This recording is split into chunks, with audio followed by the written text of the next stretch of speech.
They forced her to clean the floor in front of everyone, but the millionaire CEO saw everything and what she did.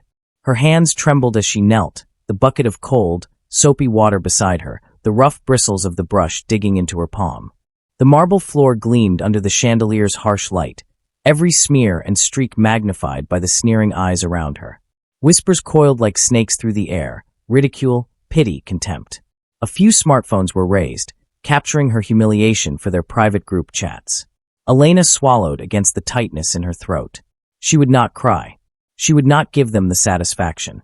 The manager's voice rang out, sharp and theatrical. This is what happens to those who think they're better than the rest of us.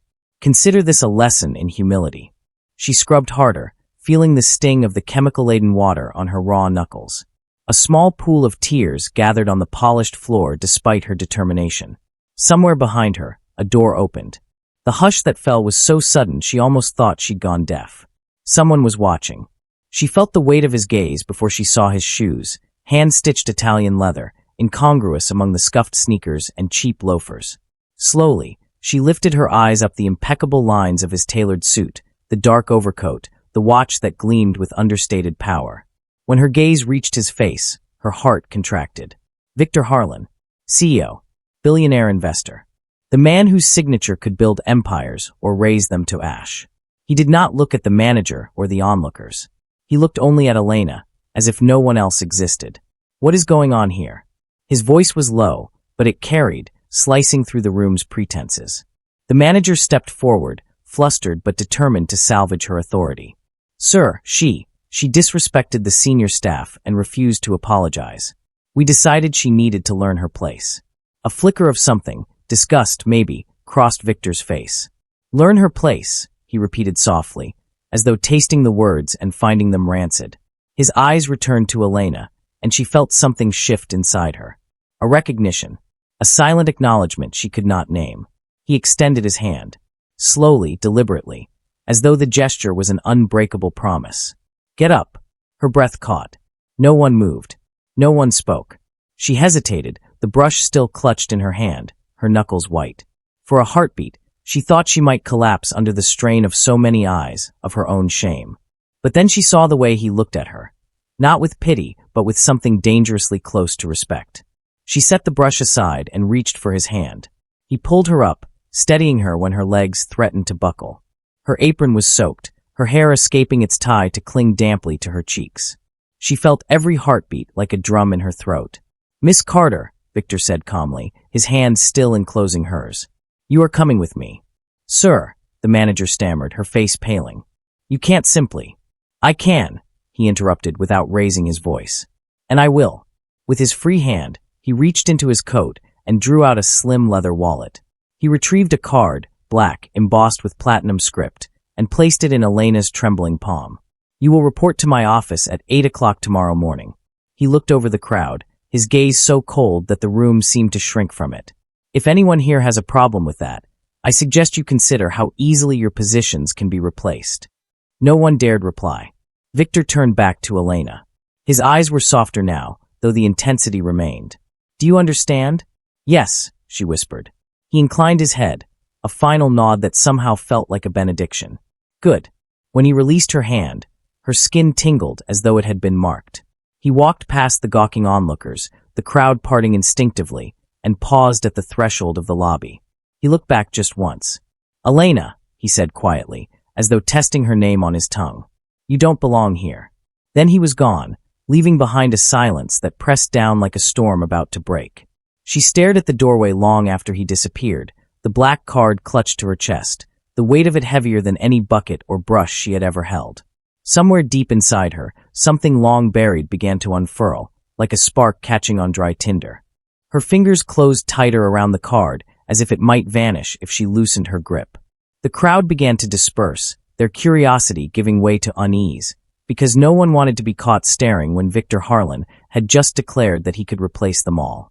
Elena stood motionless in the center of the gleaming floor, the bucket still at her feet, her reflection wavering in the sudsy water. She could feel their eyes flick back to her, then quickly away, like children caught eavesdropping. No one offered to help her. No one apologized. The manager hovered uncertainly near the reception desk, her lips moving silently, as though rehearsing excuses she would offer if Victor summoned her. Elena drew in a slow breath and wiped her cheek with the back of her wrist. Her skin smelled of detergent. The humiliation still clung to her like a second skin, but under it, she felt something new, a frail but unmistakable defiance. She bent to pick up the bucket and carried it to the supply closet at the end of the corridor. Every step felt surreal, as though she were sleepwalking through someone else's life. When she closed the door behind her, she leaned against it for a moment, letting her head fall back, her heart battering her ribs. She thought of her mother's voice, soft, weary, telling her that no one would ever hand her a chance. She would have to claw for every inch of respect. But no one ever said what to do when the chance appeared without warning, wrapped in a billionaire's calm, unshakable authority. Her fingers brushed over the embossed letters on the card, Victor Harlan, Harlan Industries, private office. She swallowed hard. She didn't even know why he had done it. Pity. No, she didn't think so. His eyes hadn't pitied her. They had assessed her, as though he saw something none of the others could see. Something she wasn't sure she saw herself. When she emerged from the closet, she didn't look at the manager or the cluster of employees pretending to be busy. She walked straight to the elevator, her chin lifted, every nerve in her body taut as a bowstring. Outside, the evening had turned the city into a winking constellation of headlights and neon signs. The air tasted like summer rain and exhaust fumes. Elena pulled her coat tighter and started walking toward the bus stop, feeling the card warm against her palm. The ride home felt endless. She sat by the window, watching rain streak the glass, her thoughts looping in anxious, disbelieving circles. Her stop came too soon. She climbed off and trudged up the cracked walkway to the small apartment she shared with her younger brother. Daniel was sitting cross-legged on the floor, textbooks spread in a semicircle around him. When he looked up, his face brightened. "Hey, you're home late. I saved you some pasta." She tried to smile. "Thanks. You okay?" he asked, frowning as he took in her red eyes and the damp hem of her jeans. "I will be," she said, though she didn't feel sure. She set her bag on the counter, and only then did she realize she was still clutching Victor's card. The sight of it made her throat tighten all over again. Daniel got up and came over, studying her with the same gentle worry that had filled his eyes since their mother died. What happened? Elena hesitated. Part of her wanted to hide it, to keep this strange, impossible encounter to herself until it made sense. But her brother had always been her confessor, her anchor. "They made me clean the floor," she whispered. "In front of everyone." "What?" His voice cracked in outrage. "Why?" "Because I wouldn't apologize for something I didn't do." His jaw clenched. He was only 17, but in that moment he looked older, protective in a way that made her heart ache. "Elena." "It's all right," she interrupted softly. Someone saw it happen." Daniel's gaze dropped to the card. "Who?" She hesitated. Even saying his name felt unreal. "Victor Harlan." His eyebrows shot up. "The Victor Harlan? As in, the richest man in the state." She nodded. Daniel let out a low whistle. "What did he say?" "He told me I don't belong there." Her voice wavered. "And that I'm supposed to meet him tomorrow morning." Daniel's eyes widened. "Maybe he wants to help you. Or hire you. Or maybe it's a mistake," she said hoarsely. "Or maybe," he countered, "it's exactly what you deserve." She sank into the nearest chair. For the first time, she allowed herself to imagine it.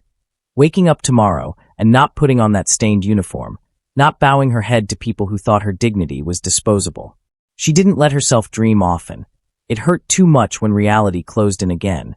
But tonight, something refused to be quieted. She spent the night turning over every possibility in her mind. What if this was a test? What if he changed his mind? What if she failed to prove herself? When dawn broke, she stood at the small bathroom mirror, studying her reflection as if she might find answers in her own eyes.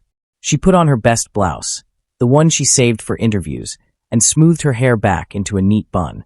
The bus ride to Harlan Tower felt like it lasted forever. She disembarked in front of the massive glass structure that dwarfed every other building on the block. For a moment, she hovered on the sidewalk, her hand over her heart to steady its frantic thumping. Inside, the lobby glowed with soft light and hushed elegance. The receptionist looked up, her professional smile flickering when Elena gave her name. "Mr. Harlan is expecting you," she said after a brief phone call. "You can take the private elevator." Elena thanked her, her voice thin. As she stepped into the elevator, she forced herself to draw a long breath. She had been forced to her knees in front of strangers. She had been shamed and belittled and made to believe she was small. But now she was here. And whatever happened next, she would not shrink from it. When the doors slid open on the top floor, she stepped into a quiet corridor lined with framed photographs, portraits of Harlan Industries milestones. She walked past them to the last door, where a brass plaque read, Victor Harlan, CEO. Her knuckles hovered over the door for an instant. Then she knocked. "Come in," his voice called, low and steady. She opened the door and stepped into the office. He was standing by the wall of glass that overlooked the skyline, one hand in his pocket, his gaze turned toward the morning light. For a moment, neither of them spoke. The hush between them was electric. Then he turned, and his eyes met hers. He studied her with the same inscrutable calm that had frozen the entire lobby the night before. But this time, she thought she glimpsed something behind the coolness, an unspoken calculation, a recognition. "Miss Carter," he said, his voice as smooth as polished stone, "I'm glad you came." She closed the door carefully behind her, afraid that any sudden movement might break the fragile unreality of the moment. Her heart thudded so hard she felt it in her fingertips. "Please," he gestured to a chair across from his vast black desk. "Sit." She obeyed, clutching her purse to her lap like a shield. His office was understated, free of the ostentation she had expected. There were no ostentatious trophies or gold fixtures. Only the skyline, the clean lines of steel and glass, and a single framed photograph of a woman she didn't recognize. He remained standing, as if he found it easier to command the room that way. For a moment, he simply regarded her, his dark eyes searching her face with a gravity that made her breath catch. "You're wondering why you're here," he said finally. "Yes," she whispered. "I could offer you some convenient story," he went on, voice low. "About charity, about how I feel obligated to help those who are wronged. But you deserve honesty." She didn't know if she dared to breathe. "I have built companies," he continued, from nothing. "I've sat across tables from men who wanted to ruin me. I've signed contracts worth more money than most people will see in their lifetime. And yet, when I watched you on your knees, I saw something I have not seen in many of the so-called powerful." Her throat closed, and she gripped her purse tighter. "You didn't beg," he said, his eyes never leaving hers. "You didn't weep for their approval. You bore your humiliation in silence because you believed it was better to endure than to surrender your dignity. That is something I can't manufacture or teach." He circled the desk and sat, folding his hands on the surface between them. "I have an opening," he said. "Executive assistant. It requires stamina, intelligence, discretion. Most of all, it requires someone who can look adversity in the eye and not break." She felt the air leave her lungs. For a moment, the world seemed to tilt around her. "Sir," she began, voice shaking. "I don't." He lifted one hand, stopping her gently. "I don't expect gratitude, Elena. I expect results. If you accept this, you will be held to a standard higher than anything you have ever known. You will be scrutinized, challenged, pushed past your limits. But I suspect you have always known you were capable of more than scrubbing floors." Tears threatened again, but she forced them back. She would not cry, not even now. "I can't promise you it will be easy," he said. "But I can promise you that no one will ever force you to kneel again." The silence that followed seemed to expand until it swallowed the city outside. "Why me?" she whispered finally. A slow, almost imperceptible smile tugged at the corner of his mouth. "Because you have the one quality I value above all others. You refuse to be small." Something inside her cracked open, raw and luminous. It was as if he'd reached into her chest and named the ache she'd carried her whole life. She set her purse aside and folded her hands to keep them from trembling. "I accept," she said, her voice steadier than she felt. He inclined his head, the gesture solemn. "You'll start Monday. My chief of staff will contact you with details. Until then, I suggest you rest." She nodded, standing slowly, afraid that if she moved too quickly, the moment would vanish like smoke. As she turned to go, his voice stopped her. "Elena." She faced him, her heart a wild, astonished thing. "You don't owe me anything," he said softly. "You earned this." The words lodged in her chest like a spark catching kindling. For so long, she had believed the doors of the world were sealed to people like her. People born without connections or wealth, people who were taught to bow their heads. But he had seen her, in all her small defiance, and decided she was worthy. When she left the office, she felt taller somehow. The receptionist stood as she passed, her eyes wide with curiosity.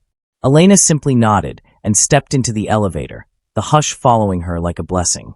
On the street below, the city bustled in its indifferent rhythm. Taxis honked, pedestrians hurried past, and no one knew that everything in her life had just shifted on its axis. She paused on the sidewalk, tilting her face up to the sky. It had stopped raining, but the air still smelled clean. She thought of her mother's voice, whispering in the dark that someday she would find her place in the world. She thought of Daniel, who never stopped believing she was meant for more. She thought of the manager who had forced her to her knees, and she felt no bitterness now, only a fierce, quiet triumph. At the bus stop, she took out her phone and called her brother. He picked up on the first ring. "Well," he demanded breathlessly. "What happened?" She closed her eyes, letting the truth fill her with something that felt like freedom. "I got the job," she said, her voice breaking on a laugh. For a moment, there was only silence on the line. Then he let out a whoop so loud she heard people around him startle. "I knew it," he crowed. "I knew they couldn't keep you down." She smiled through her tears. "No," she said softly. "They can't." As she ended the call, she slipped Victor's card into her pocket, feeling its edges press against her leg like a reminder. She wasn't the girl who had been forced to clean the floor anymore. She was the woman who had been seen, chosen, not because she was pitiful, but because she was strong. And no matter what challenges waited behind the glass walls of Harlan Tower, she knew she would rise to meet them. Because this time, she was walking in by her own power. And she would never bow her head again.